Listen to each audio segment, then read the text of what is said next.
Channel को subscribe करके 25 के तक पहुंचा दो and let's start rating Taarak Mehta Ka Ooltah चश्मा के विलन्स स्टार्टिंग फ्रॉम नंबर 15। इस पोजीशन पे एक ऐसा विलन है जो दिखने में बिजनेसमैन था लेकिन काम बुरे विलन वाले।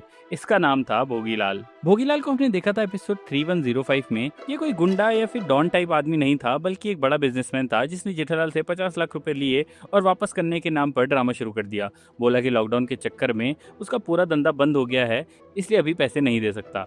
जेठालाल को पैसों की बहुत जरूरत थी इसलिए चंपकलाल ने अपने पुरखों की जमीन बेचने का डिसाइड किया जिसका बायर ढूंढा था सुंदरलाल ने। और ट्विस्ट ये था कि वो बायर कोई और नहीं बल्कि भोगीलाल ही था। भोगीलाल उस जमीन के 1 करोड़ देने को रेडी था लेकिन जेठालाल के 50 लाख रुपए देने के लिए उसके पास पैसे नहीं थे। हिपोक्रेसी की हाइट। उसके बाद जेठालाल और गोकुलधाम के मेंबर्स ने मिलकर एक जबरदस्त प्लान बनाया भोगीलाल को उसके ही जाल में फंसाने के लिए।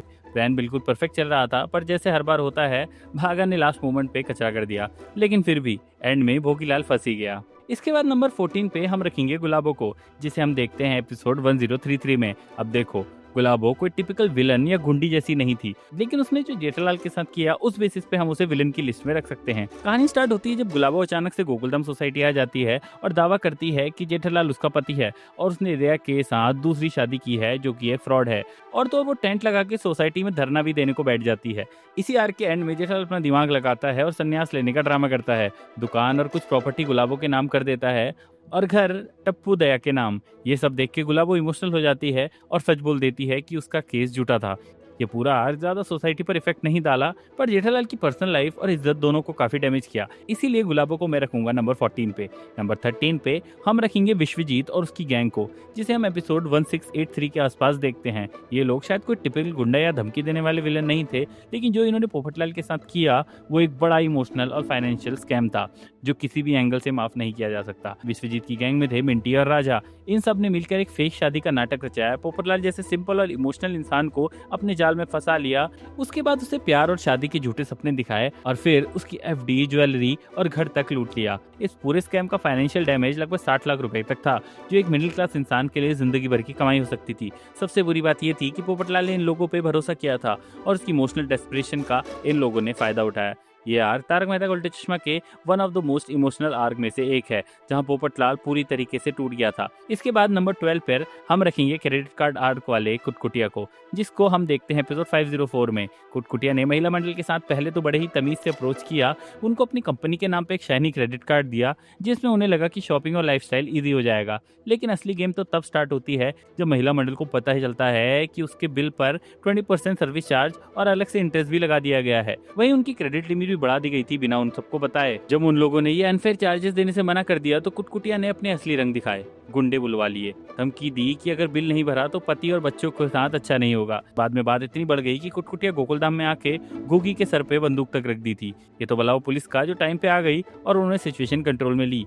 ये विलन आर्क एकदम अनएक्सपेक्टेड था। फाइनेंशियल फ्रॉड से शुरू हुआ और इमोशनल ब्लैकमेल तक पहुंच गया। बच्चों के सर पे गन लगाना किसी भी विलन के एक्सट्रीम लेवल को दिखाता है एंड इसीलिए मैंने इसको रखा है नंबर 12 पे। आगे बढ़ते हैं नंबर 11 की तरफ जहां पर हम रखेंगे धनराज को जिसे हमने एपिसोड 1885 के अराउंड देखा था। धनराज एक बिजनेसमैन है और उसकी एंट्री होती है एक इमोशनल और ड्रामेटिक ट्विस्ट के साथ। एक रात जब नशे की हालत में भिड़े उसे की जान बचाता है तो ग्रेटिट्यूड में धनराज भिड़े को 1.25 करोड़ के गोल्ड बिस्किट्स दे देता है। लेकिन नेक्स्ट मॉर्निंग पूरा सीन बदल जाता है। धनराज अपना मूड बदल के पुलिस में कंप्लेन कर देता है कि उसके सोने की बिस्किट चोरी हो चुकी हैं और इस बेसिस पर पुलिस भिड़े को अरेस्ट कर लेती है। शौक तो ये था कि धनराज खुद भी कभी किसी को साफ साफ नहीं बोलता कि उसने ये गिफ्ट दिया था या नहीं। आखिर में धनराज की बीवी ही आके इस केस को सॉल्व करती है जिससे ये केस बाद में एंड हो जाता है। धनराज को हम विलन की लिस्ट में इसलिए रखते हैं क्योंकि उसने एक सीधे साधे टीचर को अपने पैसे के पावर से छोटे केस में फंसा दिया और इसीलिए ये हमारी लिस्ट में नंबर 11 पे आता है। नंबर 10 पर हम रखेंगे उन 3 चोरों को जो हमें एपिसोड 160 में दिखाई दिए थे।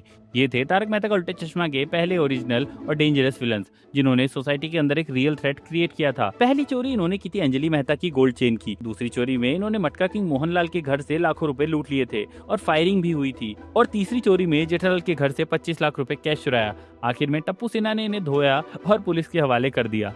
इन चोरों ने न सिर्फ फाइनेंशियल लॉस दिया बल्कि सोसाइटी में एक साइकोलॉजिकल टेरर भी क्रिएट किया था, और इनकी वजह से तारक मेहता का उल्टा चश्मा में पहली बार देखा गया था कि कैसे काम सोसाइटी बहुत ज्यादा वनरेबल हो सकती है, और इसीलिए ये हमारी लिस्ट में है नंबर 10 पे। आगे नंबर 9 पर हम रखेंगे सूरमा को, जिसे हम एपिसोड 2619 में देखते हैं।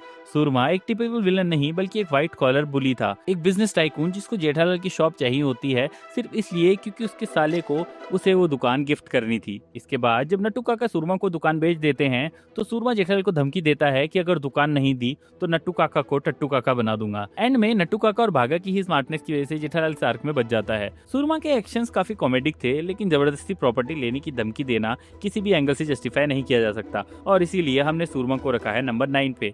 आगे बढ़ते हैं, लेकिन उससे पहले अगर आपने चैनल को सब्सक्राइब नहीं किया है तो कर लो, और हम चलते हैं नंबर 8 की तरफ, जहां हम रखेंगे वी.आर. खोटे को, यानी विकास राव खोटे को, जिसको हम देखते हैं एपिसोड 1164 के अराउंड। नाम से ही ऑब्वियस है कि खोटे एक खोटा इंसान निकला। विकास राव खोटे एक कोचिंग क्लास ओनर है, लेकिन उसने अपनी मार्केटिंग में जो गिरी हुई हरकत की थी वो किसी भी एंगल से माफ नहीं की जा सकती। खोटे ने भिड़े की बेटी सोनू की फोटो बिना परमिशन के पोस्टर पे चिपका दी और झूठा क्लेम किया कि सोनू उसकी ट्यूशन में पढ़ती थी। भिड़े ने इस पर ऑब्जेक्शन उठाया था तो खोटे ने उसे बहुत ही भयानक धमकी भी दे दी थी और बोला था कि वो इतना पावरफुल है कि वो किसी को भी खरीद सकता है। इस आर्क में मास्टरमाइंड था पोपटलाल, जिसने स्टिंग ऑपरेशन करके खोटे का झूठ पकड़वाया था। इस विलन की खास बात ये थी कि इसने एक बच्ची का नाम इलीगली यूज किया और उसके पेरेंट्स को मेंटली हैरेस भी किया, और इसीलिए ये हमारी लिस्ट पे है 8वें नंबर पे। इसके बाद नंबर 7 पर हम रखेंगे लोखंडे बिल्डर को, जिसका ट्रैक हम एपिसोड 865 के राउंड देखते हैं।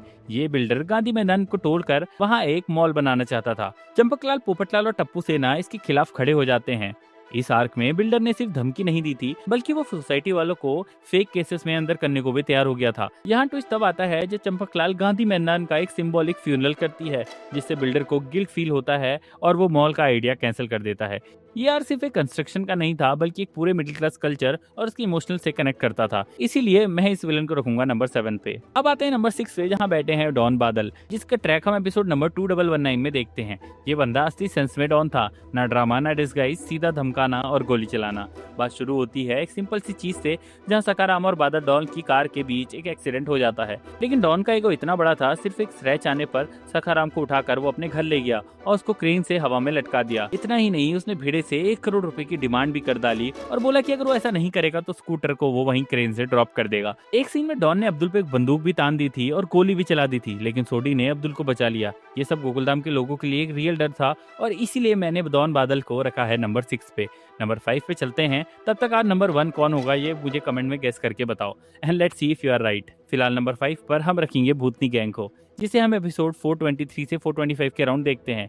ये ग्रुप नॉर्मल चोर या क्रिमिनल नहीं होते, ये लोग हॉरर के नाम पे धंधा चलाए रहे होते हैं। ये गैंग तैयब टेलर के घर में एक बेस बनाते हैं, जहाँ से वो नकली दवाइयाँ या ड्रग सप्लाई कर रहे होते हैं। सोसाइटी के लोग उनके ऑपरेशन को ना पकड़ लें, इसीलिए वो रात को डर का माहौल क्रिएट करते हैं ताकि सोसाइटी के मेंबर्स रात को घर से बाहर ही ना आए। इसके बाद वो एक एक करके सारे सोसाइटी मेंबर को डरा देते हैं, लेकिन एंड में टप्पू सेना इनको भी पकड़ने में कामयाब हो जाती है।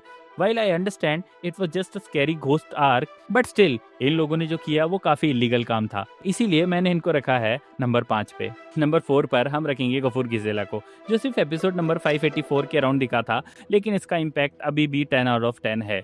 यह बंदा एक लोन शार्क था जो भिड़े के घर आकर इंटरेस्ट वसूली करने की कोशिश करता है, वो भी 10% पर डे के हिसाब से। एकदम भारी भरकम डायलॉग, सैवेज एक्सप्रेशंस और public intimidation, and funny at the same time.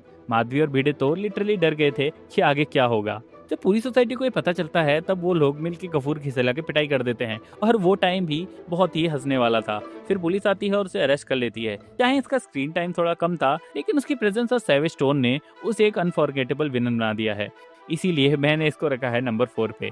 और इसी के साथ हम बढ़ते हैं अपने टॉप 3 की तरफ, लेकिन उससे पहले वीडियो को लाइक कर दो। इसके बाद नंबर 3 पर हम रखेंगे विक्की को, जिसे हमने एपिसोड 765 में देखा था। विक्की कोई ट्रेडिशनल विलन नहीं था, ना कोई गुंडा ना कोई किडनैपर, लेकिन जो उसने साइकोलॉजिकल अटैक किया था चंपकलाल पे, वो किसी विलन से कम नहीं था।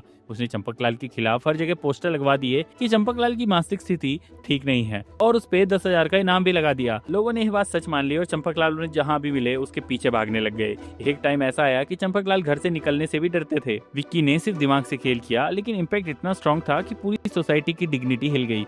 बिना वेपन बिना धमकी, सिर्फ पोस्टर से अटैक किया, और इसीलिए मैंने इसको नंबर 3 पे रखा है। इसके बाद नंबर 2 पर हम रखेंगे राणा को, जिसकी एंट्री होती है एपिसोड 663 में। ये villain full on terror mode में था। जब दया, टप्पू और बापूजी ने मिलकर चड्डी गैंग को पकड़ा, जिसका लीडर राणा का साला था, तब राणा ने दया को कोर्ट में गवाही देने से मना कर दिया। पहले उसने जेठालाल को किडनैप करने की कोशिश की, उसके बाद दया को सोसाइटी से ही किडनैप करने की कोशिश की अपने गुंडे बेच के, जहां सोसाइटी में फायरिंग तक हुई।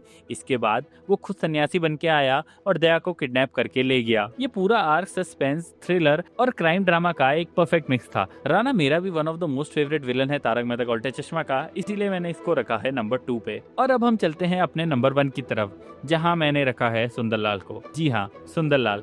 सुंदर कोई गुंडा नहीं है, कोई किडनैपर नहीं है, पर जितना टेंशन, दर्द और लॉस जेठालाल ने इस इंसान की वजह से सहा है, उसका कोई हिसाब नहीं है। कभी टैक्सी का पैसा, कभी होटल बुकिंग, कभी फंक्शन अरेंज करने के बहाने लाखों का बिल, और हमेशा माय डियर जीजा जी कहकर इमोशनल ब्लैकमेल। सुंदर ने हर बार जेठालाल को मेंटल और फाइनेंशियल लेवल पे लूटा है, और सबसे बड़ी बात यह है कि दया भी हमेशा उसका ही साइड लेती है, और इसीलिए ये एक स्लो पॉइजन टाइप विलन है। सुंदर कभी कोई गोली नहीं चलाता, न ही आके जेठालाल को बर्बाद कर देता है, लेकिन फिर भी वो one of the most irritating character है। इसीलिए इस विलन लिस्ट में मैंने सुंदरलाल को नंबर 1 की पोजीशन दी है। ये तो थी मेरी एक छोटी सी विलन लिस्ट, लेकिन आप इस बारे में क्या सोचते हो मुझे कमेंट्स में जरूर बताना। वीडियो अच्छी लगी हो तो लाइक कर लेना, चैनल को सब्सक्राइब कर लेना, और मैं मिलता हूँ आपसे नेक्स्ट वीडियो में।